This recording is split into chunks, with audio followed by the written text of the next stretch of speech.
مولاي صل وسلم دائما أبدا على حال.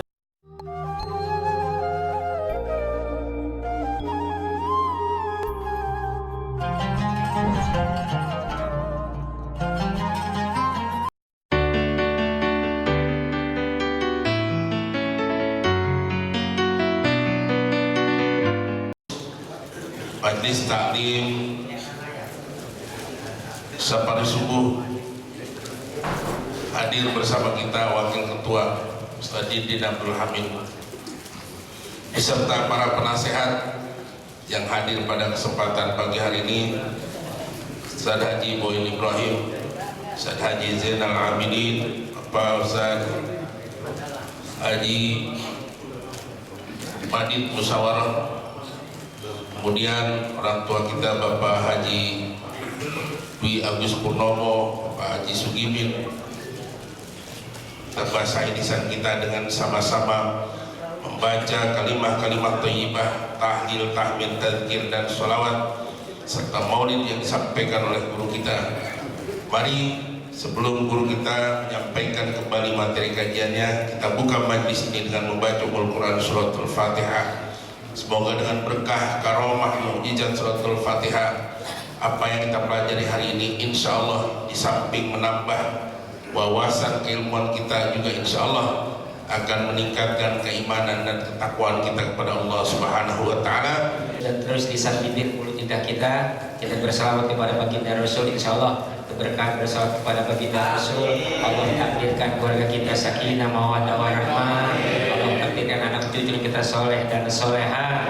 Insya Allah kita bisa berangkat ke Mekah, awal keliling Ka'bah, ziarah ke makam Rasul di Madinah, pulangnya mampir di Jeddah, beli oleh-oleh sejadah, jangan lupa beli korma, sampai di rumah bisa beli mobil mewah, rumah yang megah, harta melimpah ruah. Insya Allah bisa ngawinin anak Pak Lurah. Salatullah salamullah ala toha Rasulillah. Semuanya salatullah salamullah ala yasin Nabi. Salawat dan salam semoga tetap tercurah selamanya kepada manusia pilihan Allah, rahmatan lil alamin, manusia paling bersih, manusia paling clean, manusia yang gak ada dosanya, masuk surga lewat pintu mana aja Allah izinin, Allah persilahkan. Beliau tidak lain tidak bukan adalah baginda Rasulullah, baginda Rasulullah beserta keluarganya, anak-anak, istri-istri, keturunan para sahabatnya, para pengikutnya. Insya Allah kita yang hadir di majelis ini senantiasa istiqomah mengikuti ajarannya dari dunia hingga yaumil kiamah, dan insya Allah dari kemudian kita mendapatkan syafaatnya. Amin amin ya rabbal Abdul Rahman, ketua kita Bapak Haji Agus Sudana, semoga yang kemarin alhamdulillah hadir berlangsung sehat, semoga tetap dijaga kesehatan oleh Allah Subhanahu wa Ta'ala. Hadirin yang mulia-mulia saleh atau syuhabillah syifa najilan syari'an nafi'an mubarakan al-Fatihah. Sampaikan keuangan udah siap. Pada kemarin di Masjid Jami Nurul Hidayatullah Cipayung sebesar 16.855.625 rupiah, dan kemudian donasi bagaimana biasa dari Bapak Haji Sofyan Abdul Rahman sebesar 3.700.000 rupiah. Dan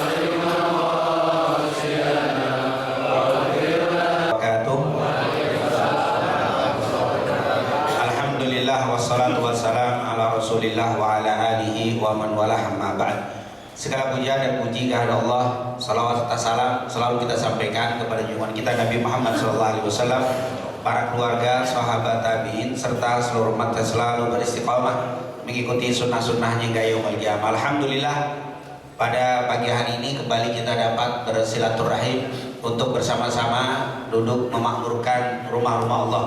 Semoga apa yang kita lakukan ini mendapatkan keridhaan dan keberkahan dari Allah Subhanahu wa taala. Amin ya rabbal alamin. Seperti biasa di silaturahim kita ini kita membaca hadis-hadis Nabi Muhammad SAW dari kitab Riyadhus Shalihin yang ditulis oleh Al-Imam An-Nawawi rahimahullah yang meninggal pada tahun 676 Hijriah, yang alhamdulillah kita sudah membahas sebagian besar dari hadis riwayat Abdullah ibn Mas'ud, yaitu berbicara tentang proses penciptaan manusia, yang Rasulullah SAW jelaskan kepada kita, inna ahadakum yujma' khalquhu fi batni ummihi arba'ina yawman nutfah thumma yakunu fi dhalika 'alaqah mithla dhalik thumma yakunu fi dhalika mudghah mithla dhalik.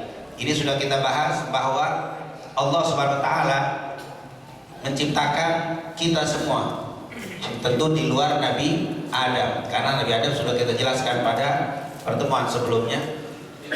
Semua anak cucu keturunan Nabi Adam ini diciptakan dengan proses pertemuan sperma dan ovum di dalam perut seorang ibu.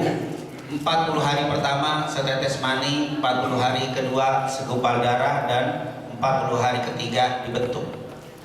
Dan sudah kita jelaskan pada pertemuan sebelumnya bagaimana hukum berkaitan orang yang sudah ditiupkan roh di 40 hari ketiga. Ini sudah kita bahas kemarin. Hukumnya ketika diaborsi belum usia 4 bulan atau 40 berarti 4 bulan, hukumnya bagaimana, dan bagaimana mengaborsi setelah janin berusia 4 bulan lebih. Alhamdulillah sudah kita bahas. Kemudian di umur 4 bulan lebih tadi, yursalu ilaihil malaku fayanfukhu fihi ruh. Ini yang terakhir kita bahas pada pertemuan yang lalu. Masih ingat apa tidak? Insyaallah. Insyaallah. Ini jangan-jangan lupa nih baru. Ini masih satu hadis nih. Lalu ditiupkanlah roh. Nah, di umur, maka ketika orang menggugurkan usia 4 bulan bayi di dalam perut seorang ibu, maka hukumnya seperti apa? Membunuh. Seperti membunuh. Dan ini nanti akan dimintai pertanggungjawaban di hadapan Allah Subhanahu wa taala. Kemudian langsung kita masuk di sini agar supaya hadis ini kita bisa selesaikan, karena hadis ini sudah berapa pertemuan ya? Yaitu masuk di hadis selanjutnya. Kemudian setelah ditiupkan roh sempurna menjadi manusia di dalam perut ibu, akhirnya wayu'maru, lalu diperintahkan bi arba'i kalimat, untuk dituliskan 4 perkara, 4 kata, 4 kalimat. Pertama, bikat birizki, dengan dituliskan rizkinya, wa ajalih, dan ajalnya, wa amalih, dan amalnya, wa sakin au sa'idun, bahagia atau tidak bahagia. Berarti ditulis 4. Pertama rizkinya, ajalnya, amalnya, bahagia atau susah. Ini ditulis. Bagaimana cara nulis? Gak usah ditanya. Ini urusan apa? Urusan alam di sana, antum gak usah berpikir. Kenapa? Nanti para ulama menjelaskan pena itu ada 3 macam. Yaitu pena. Nanti yang disebut penanya Allah, nanti bikat Allah sudah menulis semua kita sebelum diciptakan, sudah ditulis oleh Allah Subhanahu wa taala. Makanya dia mengatakan qalam, itu disebut apa? Qalam. Nanti ada penanya malaikat. Jadi malaikat juga nulis kan? Ma yalfadhu min qaulin illa ladaihi raqibun atid. Setiap omongan kita ditulis. Jadi antum jangan nanya lagi penanya malaikat tuh bagaimana, udah. Terus pena kita. Jadi pena ini ada 3 macam. Intinya ditulis. Di dalam penjelasan Al-Imam Ahmad bin Ali bin Hajar Al-Asqalani yang meninggal tahun 852 Hijriah, beliau mengatakan apa? Waktu itu Allah memerintahkan kepada malaikat, malaikat tulis si janin ini, si fulan. Yang pertama umurnya sampai segini, ditulis tuh. Rizkinya sampai di sini. Kemudian amalnya begini. bahagia atau tidak bahagia segini. Jadi malaikat nulis saja. Malaikat nulis. Jadi malaikat gak pakai nanya, langsung nulis apa yang tentang telah ditentukan Allah Subhanahu wa taala. Berarti kita sudah ditentukan rezeki, ajal, amal. Amal ini perbuatan ya, bukan pahala. Karena ada orang yang menerjemahkan amal itu pahala. Idza mata ibnu Adam in qata'a amalu, apabila manusia meninggal in qata'a, terputus amalnya. Amal di sini apa? Perbuatan. Jangan putus pahala. Kirimin doa nggak nyampe udah putus, tinggal. Nggak begitu. In qata'a amaluhu, terputus amalnya. Kalau orang udah meninggal nggak bisa lagi sholat, nggak bisa lagi ngaji, tapi pahala putus nggak? Oh enggak, kita disuruh doain, disuruh salam kalau lewat kuburan, berarti nggak putus. Jangan pahala. Kalau dalam bahasa Arab itu al-ajr wa thawab, itu pahala, itu ajr, atau al-thawab itu pahala. Kalau amal perbuatan. Kali kalau ditanya sama orang ma'amalu, bukan apa pahalamu, tapi apa kerjaanmu. Ma'amaluka, apa amal pekerjaanmu, apa amal itu pekerjaan. Jadi kalau orang meninggal terputus amalnya, tapi pahala tidak putus. Jangan sampai udah mati, udah deh, gak usah didoain, gak usah diam, udah mati, udah putus semuanya. Kecuali 3 yang gak putus. Gak begitu. Bukan pahala yang putus, tapi apa? Amal. Tapi kalau orang melakukan 3, seperti tetap beramal. Sedekah jariah, ilmu yang manfaat, anak yang itu seperti gak putus. Pahalanya seperti saya bikin masjid, saya bikin masjid ini. Setiap orang sholat di masjid ini, saya. Ada yang sholat, saya seperti sholat. Ada yang ngaji, saya dapat pahala ngajinya orang yang hadir. Itu namanya seperti gak putus, seperti orang gak meninggal. Insya Allah berikan kepada kita rizki yang halal dan thayyibah. Yang punya rizki jangan meninggal kecuali meninggalkan sedekah jariah yang terus berjalan pahalanya sampai yaumul qiyamah. Kalau enggak, semoga punya ilmu dan sampaikan ilmu yang kita dapat, sehingga kalau kita meninggal ilmunya diamalin tetap kita dapat.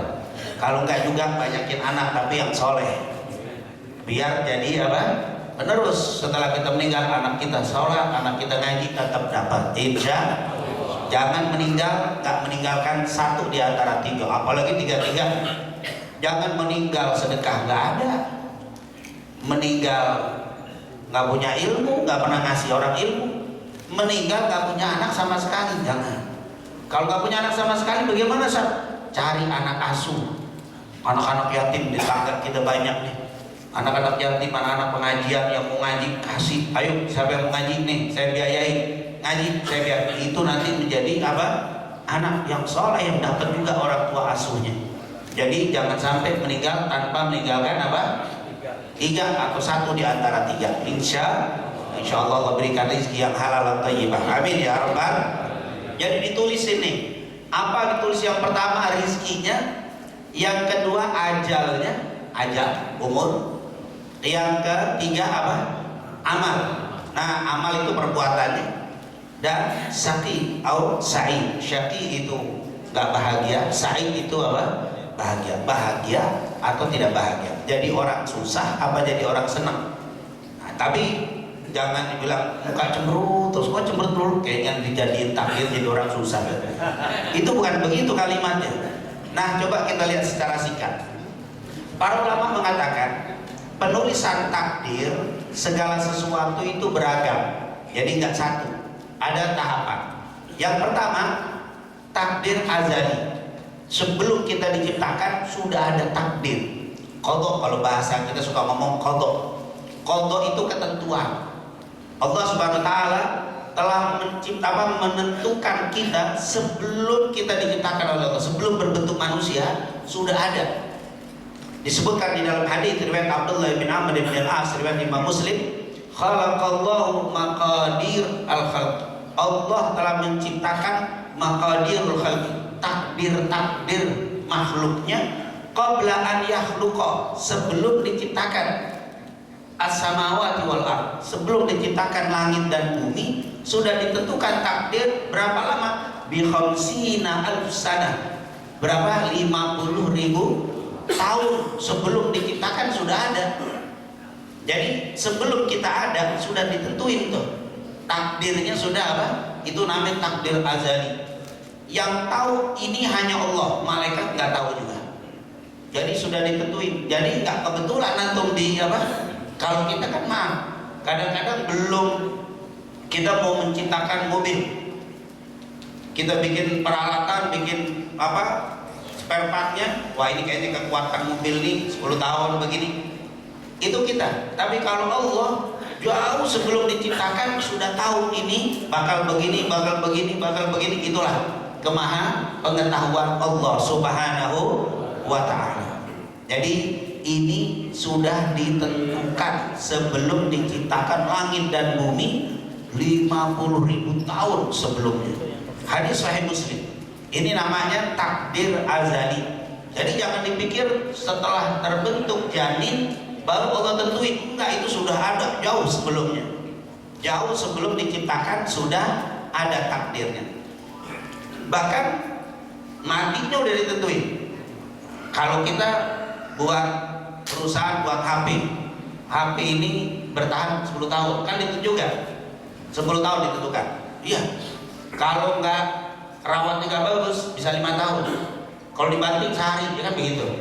Iya kan, walaupun perusahaan nentuin berapa sebelum dibanting. Kalau memang takdir saya 10 tahun lagi mati, saya lompatnya ke atas bau tobah, lompat, mati nggak gitu? Kok takdir sudah ditentukan? Itu lain. Memang sudah ada aturan, sudah ditentukan. Tapi kalau bapak maksain diri, itu namanya bunuh. Kalau ada orang bunuh diri, Allah memanggil para malaikatnya. Ya malaikati, sabaqani abdi faharramtu alaihi rahmati. Kata Allah, para malaikatku, lihat hambaku mendahului aku. Sabaqani abdi, hambaku telah mendahului. Artinya belum waktunya ditentukan, dia minta mati duluan. Faharramtu alaihi rahmati, aku haramkan bagi orang itu rahmat. Oh, mati bunuh diri seru sekali. Insyaallah jaga kita dan keluarga kita semuanya, amin. Kemudian takdir umri, takdir umur saat kita di perut ibu.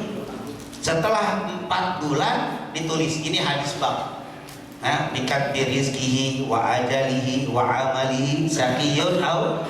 Itu bukan baru, sebelum sudah ada. Tinggal malaikat nulisnya baru. Malaikat nggak tahu apa yang Allah tulis aja. Tulis rezekinya sekian, ajalnya sekian, malaikat nulis. Malaikat kagak tahu. Jadi dia tahunya setelah apa? Ditulis. Ini yang namanya takdir azali, tidak ada yang mengetahui kecuali Allah. Tapi malaikat nulisin tahu karena saat itu disuruh. Malaikat nulis. Kemudian ini yang takdir sebelumnya, takdir penciptaannya. Kemudian takdir yang keempat, ketiga, hauli. Dalam setahun, ada tentuan lagi setahun. Ditentukan bagi makhluk di malam qadar. Makanya kita suka inna anzalnahu fi lailatul qadar. Dikatakan apa itu malam qadar? Malam penentuan. Ini nanti kalau kita belajar tentang tafsir surat Al-Qadar, apa itu Al-Qadar? Al-Qadar nanti penafsir banyak, ada yang bilang sesuatu yang mulia.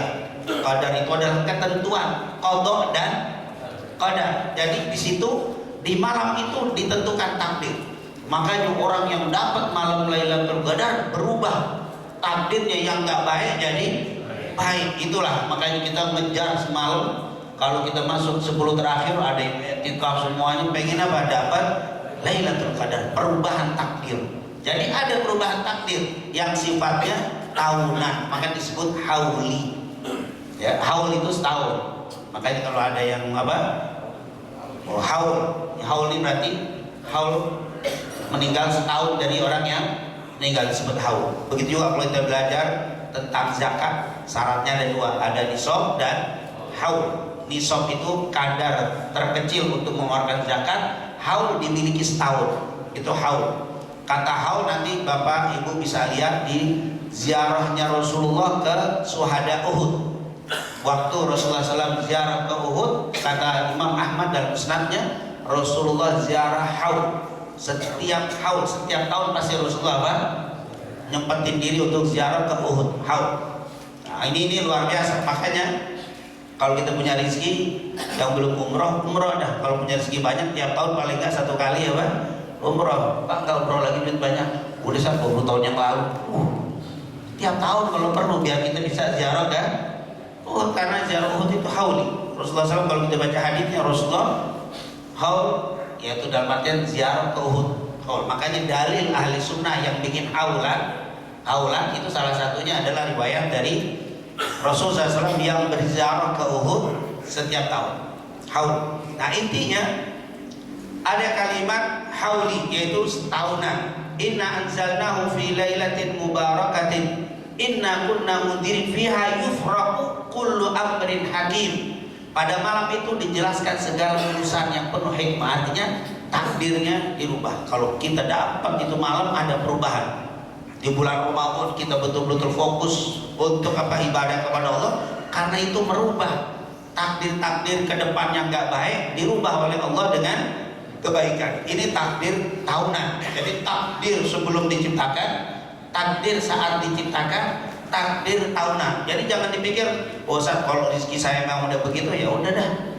Lemes kita, nggak ada berubah. Kenapa? Rezeki nggak usah kerja, kalau memang takdir dapat, tuh nggak bisa begitu. Itu ada perubahan, dalam setahun itu ada perubahan. Bahkan takdir yang sifatnya harian, yaumi, ditentukan takdir bagi makhluk setiap hari.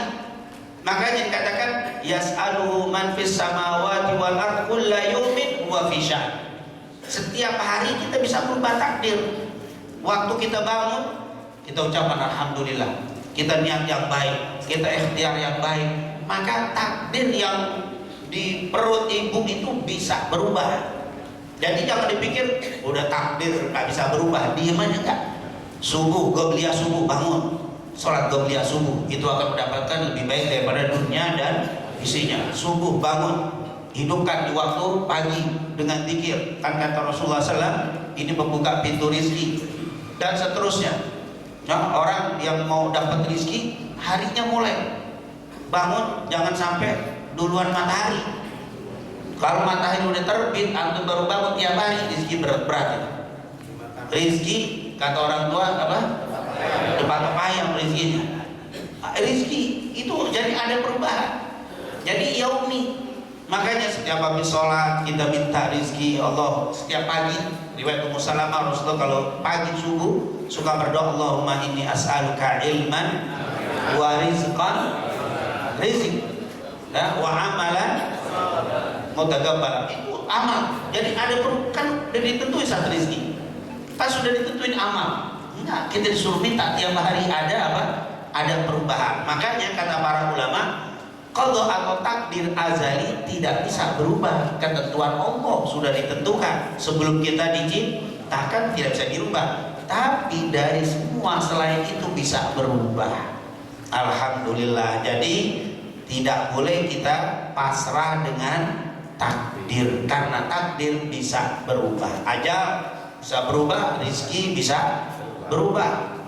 Kan nanti kalau kita perdetail banyak sekali ya penjelasan dari para ulama. Misalkan masalah rizki, kan kita disuruh apa? Ikhtiar. Setelah ikhtiar kita disuruh berdoa, ditambah lagi disuruh banyak sedekah biar rizkinya apa?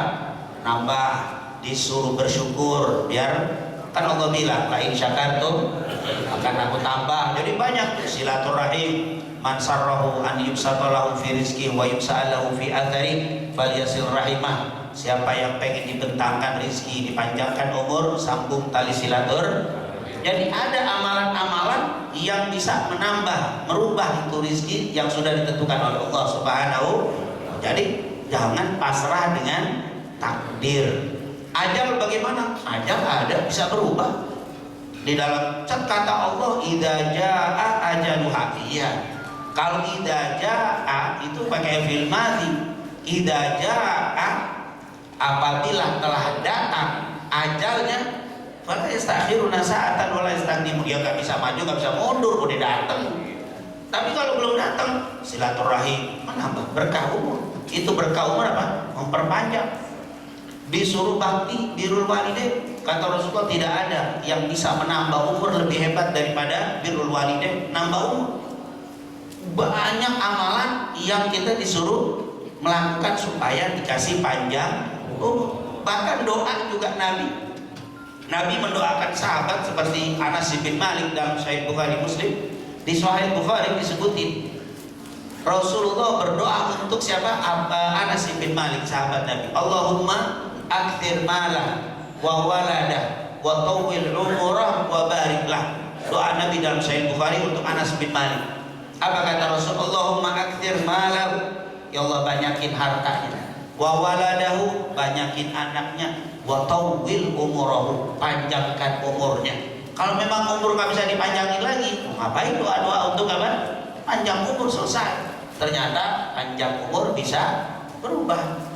Jadi ini hadis Bukhari. Sampai-sampai Ibnu Taimiyah sendiri 726 Hijriah beliau meninggal, dibilang apa?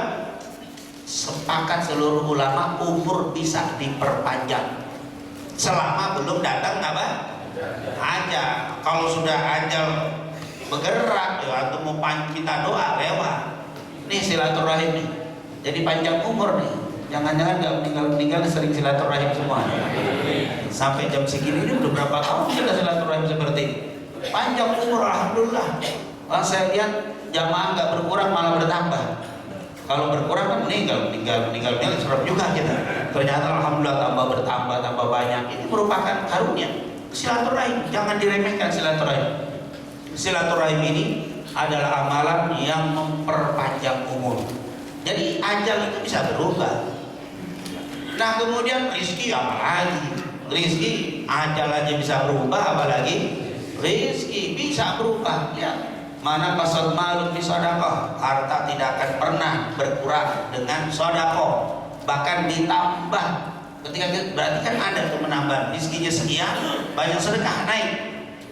Nggak pernah saya dengar ada orang jatuh bangkrut gara-gara banyak sedekah. Saat dulunya orang kaya, tapi sekarang miskin karena kebanyakan sedekah. Nggak ada. Yang ada pelit, jadi apa? Ini semua karena bisa bertambah. Jadi saya ingin gambarkan, jangan membaca hadis ini terus pasrah. Pasrah, nggak mau cari rezeki, dia bilang ini sudah takdir. Makan pun sembarangan, hidup nggak teratur, termati takdir usah. Semuanya pakai apa? Pakai bawa hadis lagi, inna hadakum yujma' qalbuhu fi batni ummihi 40 yawman nutfah thumma yakunu 'alaqa thumma yakunu mudghah thumma yusalu ilaihi al-malaku fayunfakhu fihi ar-ruh wa yu'maru bi katbi rizqihi wa ajabu. Pakai dalil lagi dia, nggak kerja, nggak ngapain, nggak bisa begitu. Ada ikhtiar. Bahkan Bapak Ibu yang dimuliakan Allah, seandainya rizki Bapak Ibu sudah ditentukan, tapi Bapak Ibu tidak ikhtiar, nggak nyampe. Sudah rezekinya nih hari bagus, tapi nggak mau ikhtiar, nggak dapat. Misalkan hari ini Bapak dicatat dapat berkat, dapat besek, dapat apa tuh, lontong, roti.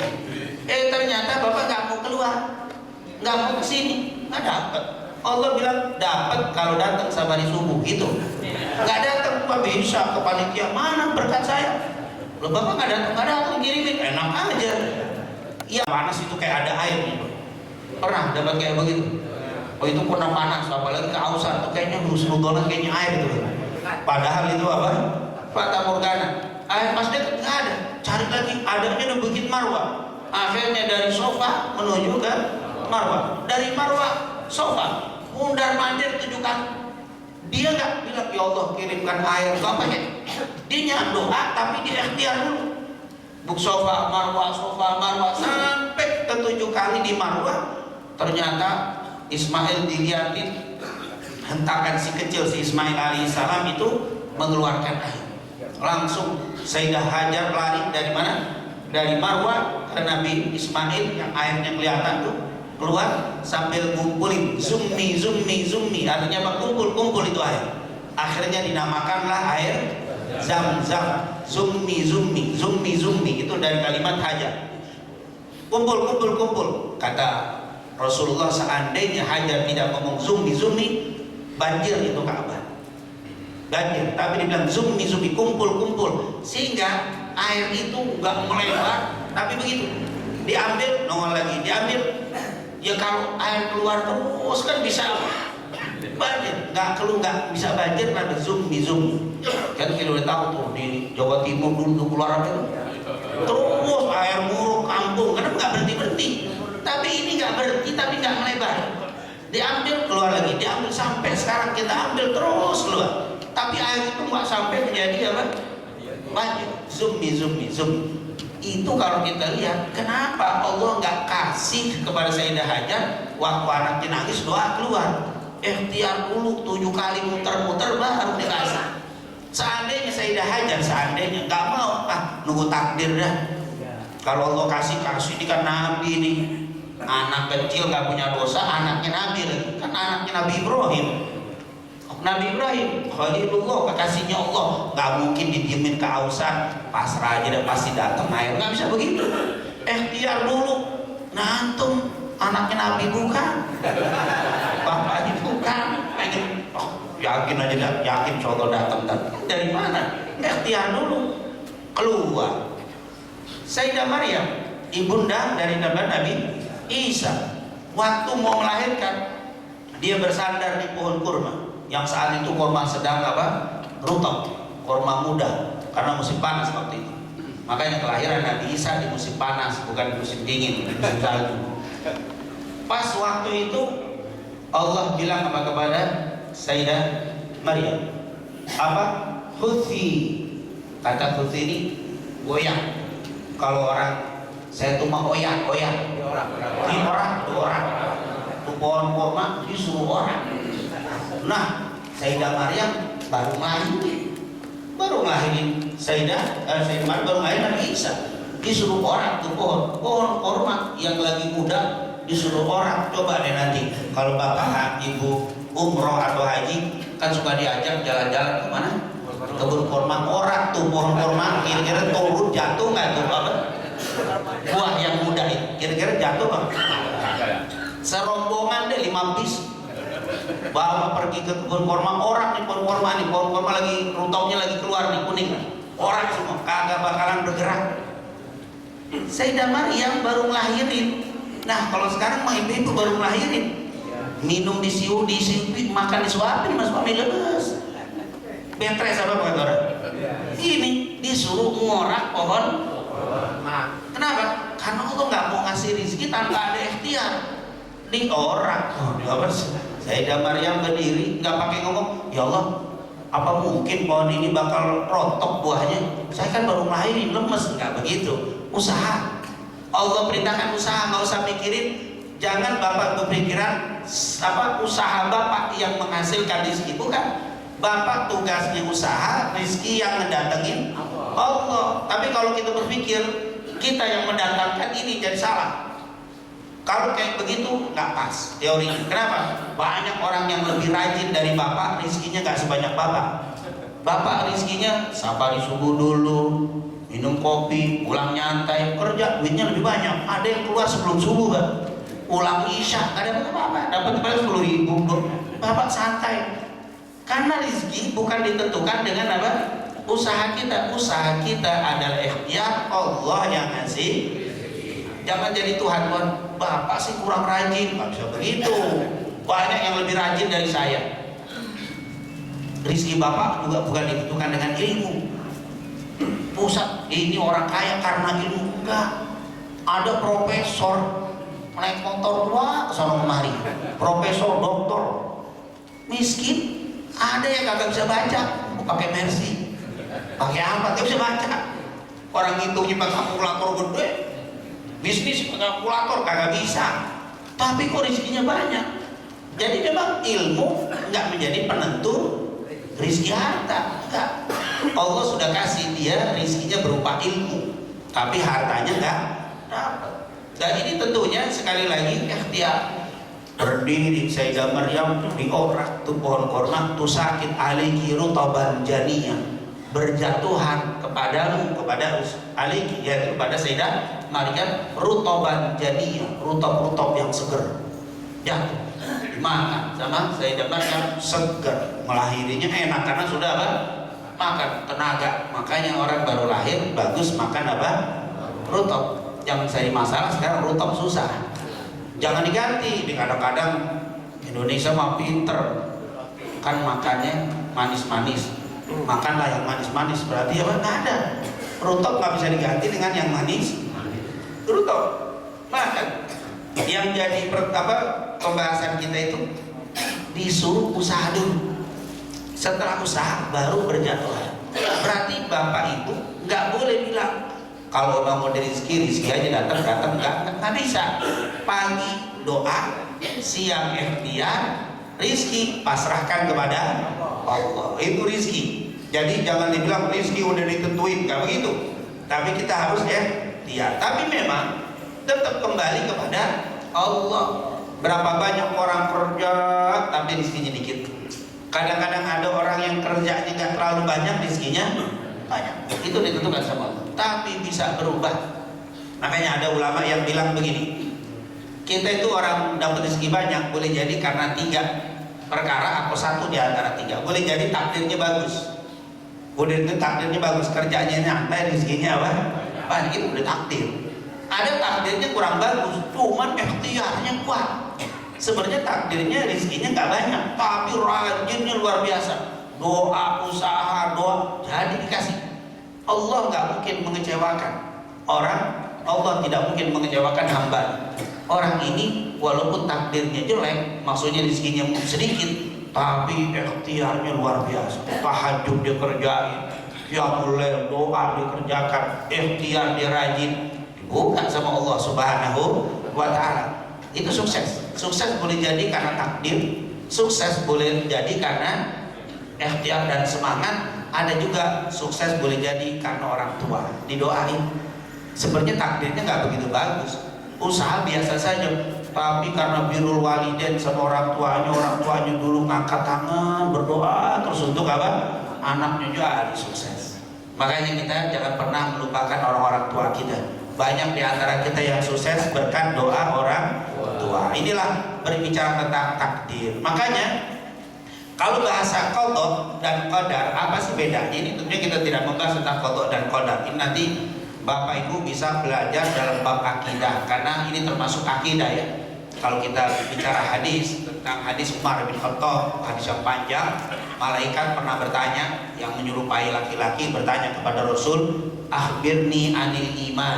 Nabi Muhammad, beritahukan kepada aku tentang iman. Al-imanu antu'mina billah wa malaikatihi wa kutubihi wa rusulihi wal yawmil akhir wa bil qadari khairihi wa syarrihi. Itu 6 rukun iman. Iman kepada Allah, malaikat, rasul, kitab, hari kiamat, dan takdir baik dan buruk kepada Allah. Itu takdir, qada. Nah, qada ketentuan, qadar wujud dari ketentuan. Beda ya. Qada ketentuan. Tapi kita nggak ada yang tahu qada kita. Takdir ketahuan, namanya qadar. Qadar itu wujud daripada qada. Jadi saya nggak tahu, qada saya nggak tahu apa yang didapat hari ini nih. Sekarang ini apa qada saya nggak tahu. Lalu saya ikhtiar, ternyata saya dapat gemblong. Oh berarti takdir saya dapat gemblong. Yang satu lagi dapat apa? Roti. Yang satu lagi oh takdir saya. Yang kok saya nggak dapat, berarti ini takdir. Takdir itu kalau sudah apa? Terjadi. Jadi nggak ada yang bilang orang jalan tiba-tiba jatuh, takdirnya jatuh. Itu namanya takdir. Jangan dibilang qada. Qada itu ketentuan yang tidak ada yang tahu, takdir ketahuan. Takdir itu kalau sudah terjadi. Saya udah mau makan, tiba-tiba kesenggol jatuh, ya nggak jadi makan. Takdirnya nggak rezekinya, ini kue nggak ada. Itu namanya takdir kalau sudah apa? Makanya kata Ibnu Hajar Al-Asqalani, ini ulama besar, Imam Ahmad bin Ali bin Muhammad bin Hajar Al-Asqalani, tinggal 852 Hijriah. Ini adalah mazhabnya Asy'ari, fikihnya Syafi'i, pensarah Sahih Bukhari terbaik.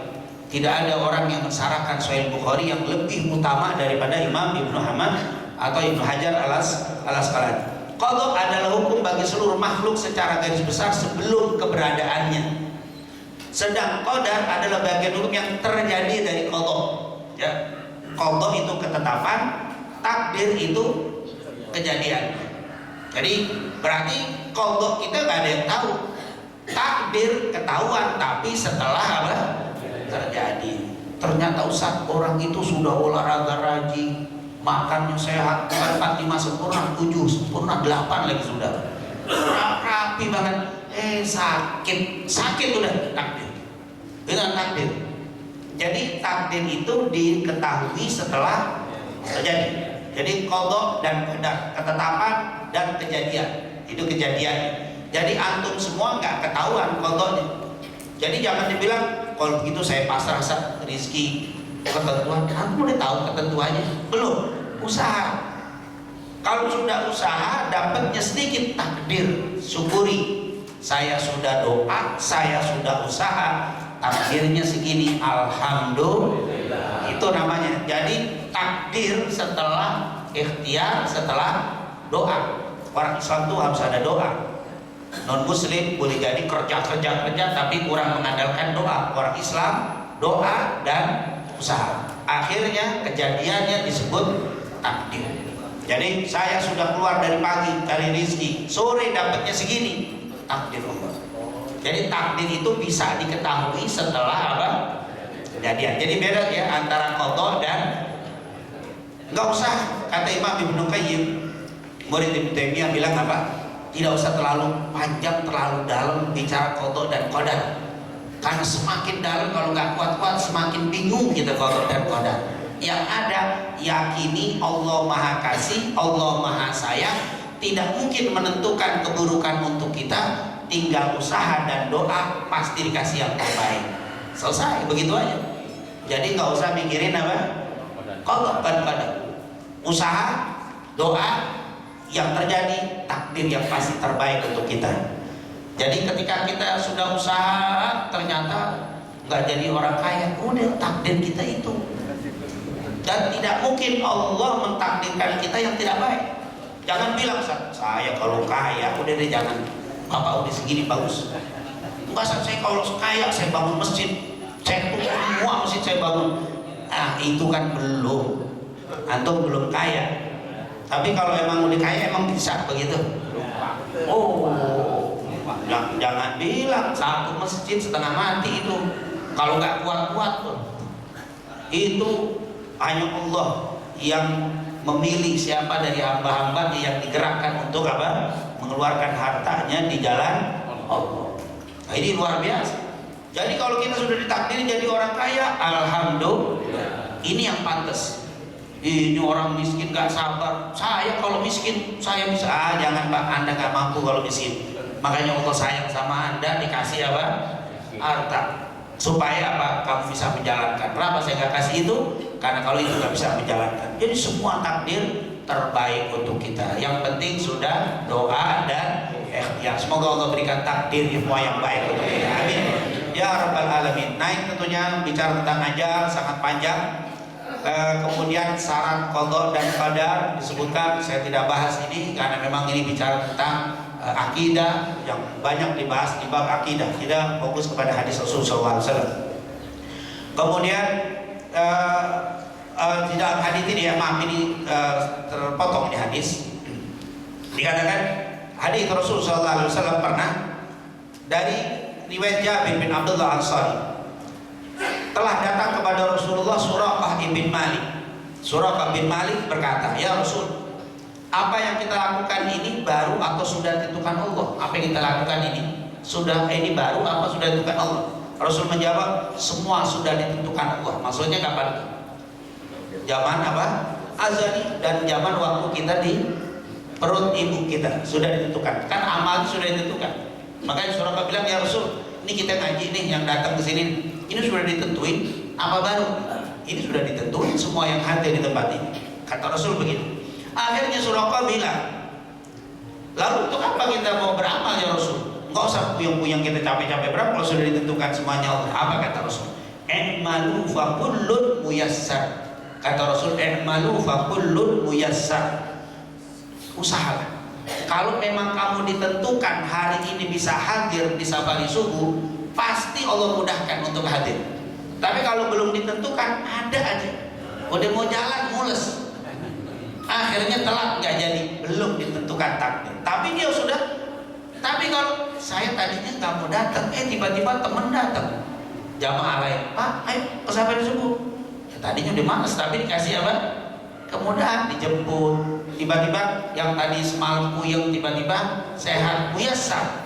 Jadi kata kalau memang kamu ditentukan takdir untuk bisa majelis taklim di pagi ini, Allah kasih kemudahan untuk bisa hadir. Tapi kalau dipersulit berarti nggak dikasih hadir, itu amal namanya. Jadi kata Suraqah, ya Rasulullah, kalau memang semua udah ditentukan Allah berarti kita nggak usah usaha. Enggak, kata Rasul, usahalah melakukan kebaikan.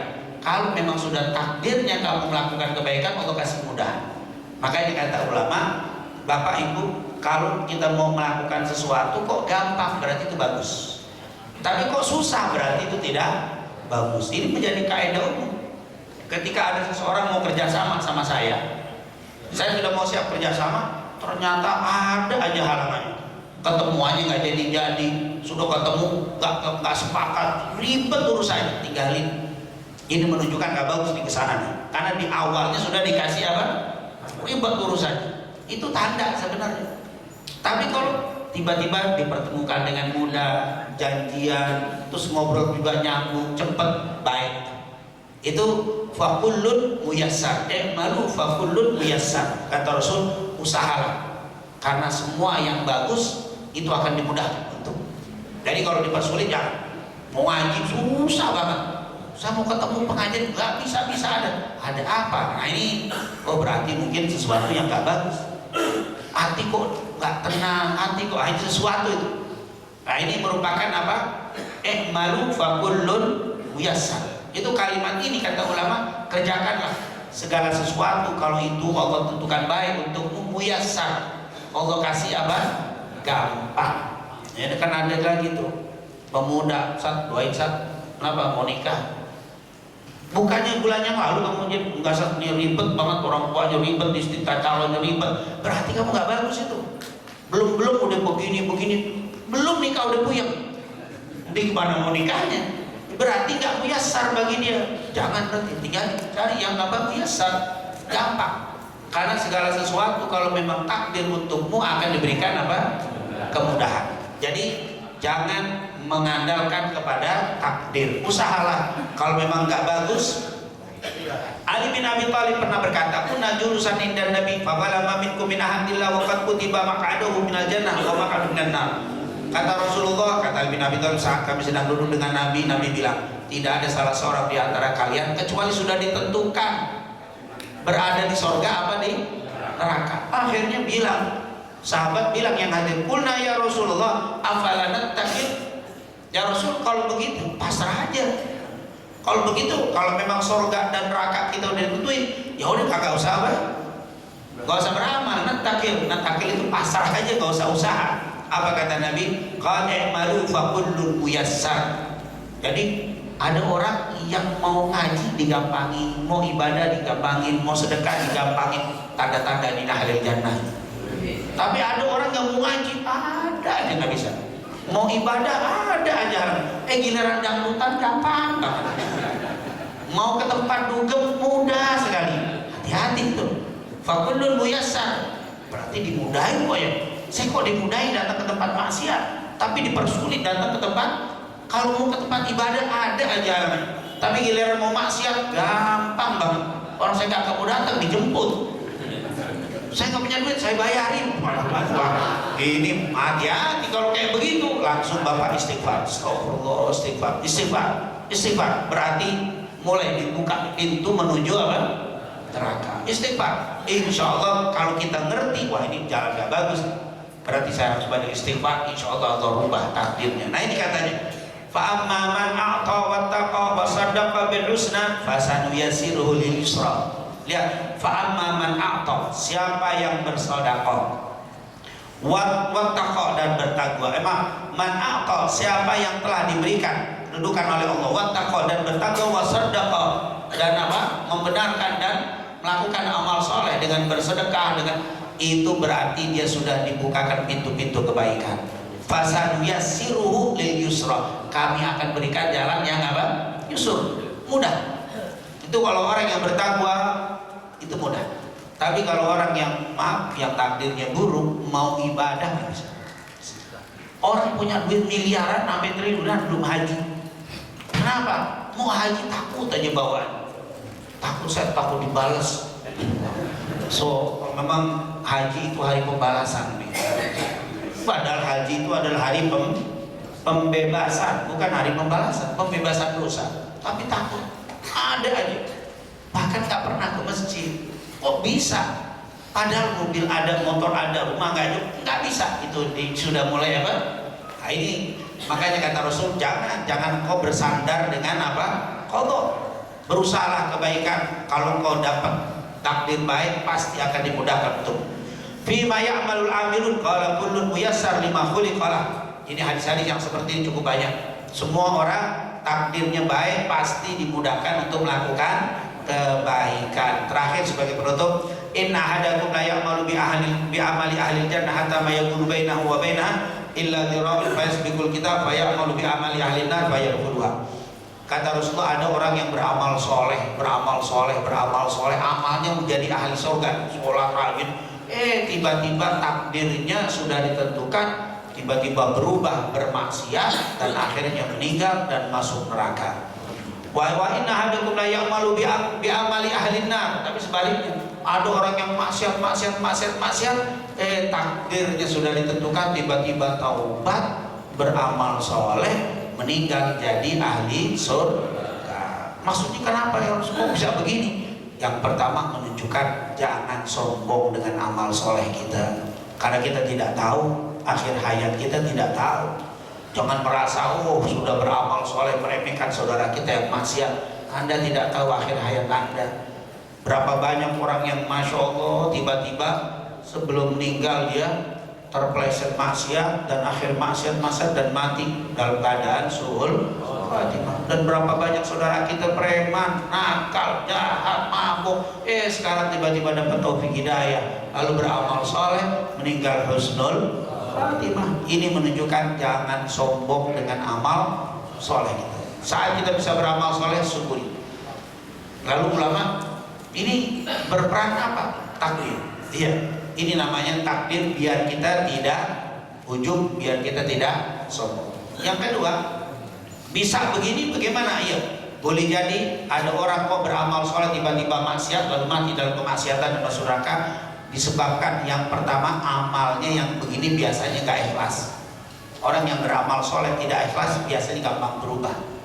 Makanya ikhlaskan di dalam beramal. Dikatakan oleh para ulama, wa makana lillah, siapa yang melakukan sebuah amal karena Allah, apa? Dia akan istiqomah. Tapi siapa yang tidak beramal karena bukan selain Allah, bukan karena untuk Allah, dia akan mudah keluar dari amal solehnya. Ini hati-hati. Makanya selalu hadis pertama yang kita baca, innamal a'malu binniyat wa innamal likulli imri'in. Kadang-kadang kita lihat orang rajin kok akhirnya suul khatimah. Berarti rajinnya kemarin bukan karena Allah. Kalau karena Allah pasti istiqamah. Maka lillah dama wa tasal wa maka li ghairillah in qata'a wa fasal. Siapa yang melakukan amal soleh karena Allah pasti dawam dan nyambung sampai meninggal. Makanya ikhlaskan amal kita. Semoga Allah jadikan kita orang-orang yang ikhlas. Dan setan pun nyerah, kan sudah kita baca kemarin kan. Setan nyerah kalau udah urusan sama orang yang ikhlas. Kalau nggak ikhlas setan masih bisa goda. Yang kedua, dia suul adab atau suul akhlak kepada para guru, kepada ulama. Dia ngaji, dia belajar, tapi suul adab sama gurunya, nggak punya akhlak, nyakitin guru, jelekin guru. Guru ngajar sejam 99 baik, ada jeleknya, namanya manusia nggak pernah lepas, ada kurangnya, yang diomongin kurangnya. 10 kata diingat, 90 kata dilupakan. Keburukan yang selalu diingat dari guru, hati-hati. Itu akan dicabut keberkahan ilmu dan akhirnya nanti menjadi suul khatimah. Nanti kalau kita belajar Imam Zarnuji dalam kitabnya Ta'lim Muta'allim, banyak orang yang mati suul khatimah padahal dia alim atau menjadi ulama tapi kenapa? Berarti nuntut ilmunya nggak punya adab sama guru-gurunya. Maka jangan kurang ajar sama guru kita, sama kiai kita, sama ustadz kita, sama ulama, hati-hati. Antum soal adab sama mereka, meninggalnya suul khatimah. Kata Imam Zarnuji, banyak ulama yang tidak baik, dulu ngajinya nggak pakai adab. Jadi Imam Ibnu Jamaah mengatakan, kami dulu kalau mau ngaji, kami cari bawa rezeki. Kalau zaman dulu sedekahnya di pinggir jalan, kalau sekarang promol. Jadi kalau mau ngaji dulu kami bawa rezeki, kemudian kami sedekah di pinggir jalan. Setelah sedekah kami berdoa, Allahumma la tudhib, dikatakan Allahumma astur aiba syaikhi wa la tudhib barakatu ilmi. Itu doanya orang yang mau ngaji itu dulu. Ulama kalau mau ngaji, saya kata Imam Ibnu Jamaah, kami para ulama salaf dulu kalau mau ngaji kami sedekah dulu di pinggir jalan. Setelah sedekah kami berdoa. Apa doanya? Allahumma astur aiba syaikhi, ya Allah tutup aib guruku. Kalau memang guruku ada salah, ada kurang, jangan sampai kelihatannya. Wala tudhib barakatu ilmi, dan jangan dihilangkan keberkahan ilmunya. Berkah ilmu. Tapi berkah ilmu itu kalau kita nutup aib dari guru. Sehebat apapun kiai, sehebat apapun guru, habib, ulama, pasti ada kurangnya. Jangan antum cari kurangnya. Ini kadang-kadang kalau kurang, kalau salah viral, bener kagak viral. Ini ngaji kita nggak pernah viral, karena biasa-biasa aja. Coba lagi ngaji, tiba-tiba lampu jatuh ketiban, rame udah majlis. Kenapa yang jelek ini yang viral? Ini yang jelek itu gampang, setan itu akan naikin. Makanya hati-hati terhadap. Nah, kalau zaman dulu sedekah di pinggir jalan baru doa. Nah sekarang kalau ada yang bawa sedekah dia tromol nih, suka ngaji tapi nggak wajib, yang nggak bawa biarin aja tuh, tromol lewat aja, nggak usah dipikirin. Jangan nggak ngaji loh, malu saya saat ngaji. Kenapa? Tiap tromol lewat saya agak merem-merem dikit, nggak usah dipikirin Pak, itu nggak wajib. Itu kalau ada, alhamdulillah nggak ada juga. Tapi mengeluarkan rezeki saat ngaji itu salah satu berkah. Itu ulama dulu selalu. Dia kalau nggak punya uang dia bawa permen, kasih anak kecil-kecil mau ngambil untuk ilmu. Nah, lalu setelah sedekah, ya Allah tutup aib guruku, jangan kau hilangkan keberkahan ilmunya. Subhanallah. Ini yang luar biasa. Jadi murid berusaha, jamaah berusaha menutup aib guru, guru juga berusaha menutup aib muridnya. Jadi nggak boleh guru juga mengangkat aib gurunya, murid. Dia mah rajin tapi lagi susah doang, lagi nongol ada, nggak boleh dia jatuhkan guru murid, harus saling menjaga. Sebagai penutup ada cerita yang menarik luar biasa.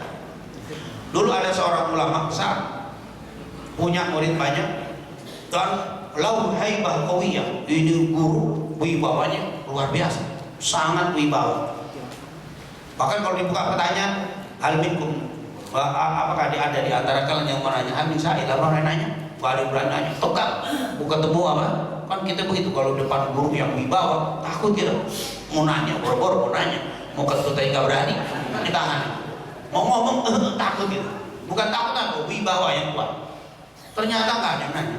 Setelah selesai gak ada yang nanya, ada salah satu murid yang maju, mau nanya, ternyata dia malu mau nanya di depan guru, mendekat ke guru, pas lagi mau dekat, mau belum nanya kentut, kenceng kentutnya, mukanya langsung yang putih kemerah-merah, malu nahan malu tuh kentut di depan guru. Nanya aja malu, apalagi kentut.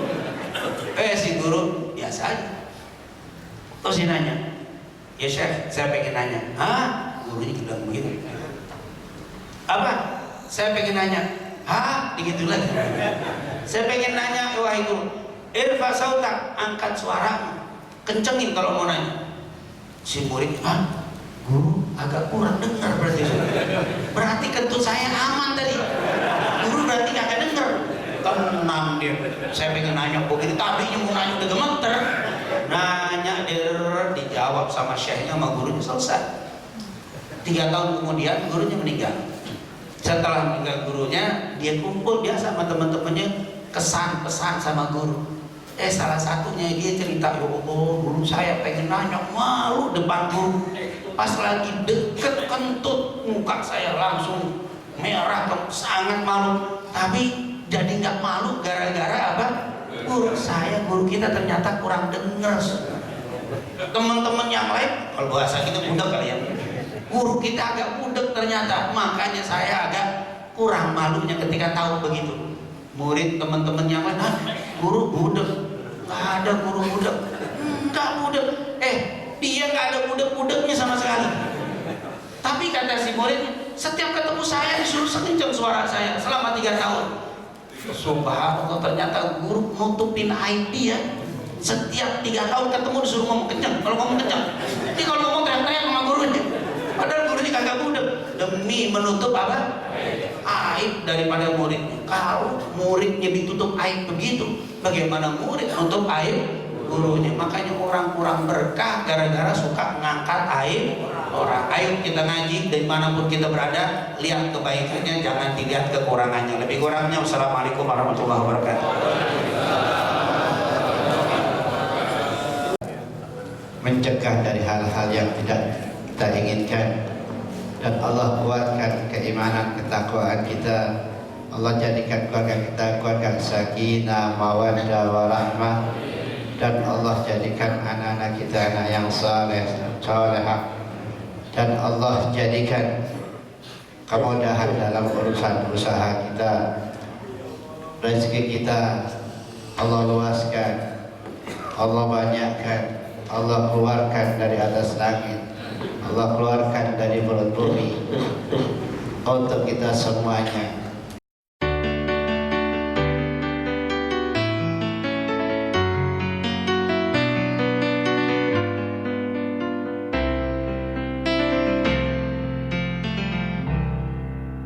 Ya Rasulullah, salamun alaihi. Ya Habiballah, salam alaihi.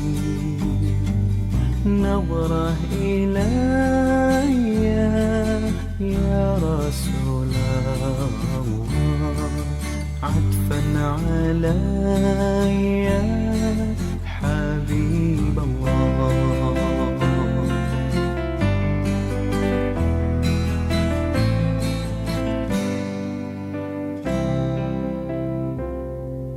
Min nuri Taha salatalah, zikrul ilahi zaid ilaiha. Min qalbi Ahmad nusqa wa nurshad. Min qalbi Ahmad lakal murad.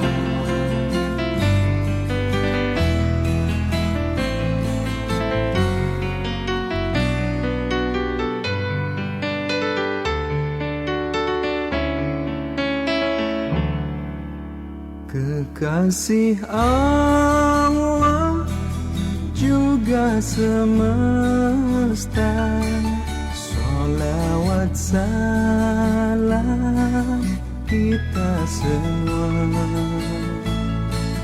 Jalan hidupnya pancarkan cinta, kasih dan damai ajarannya.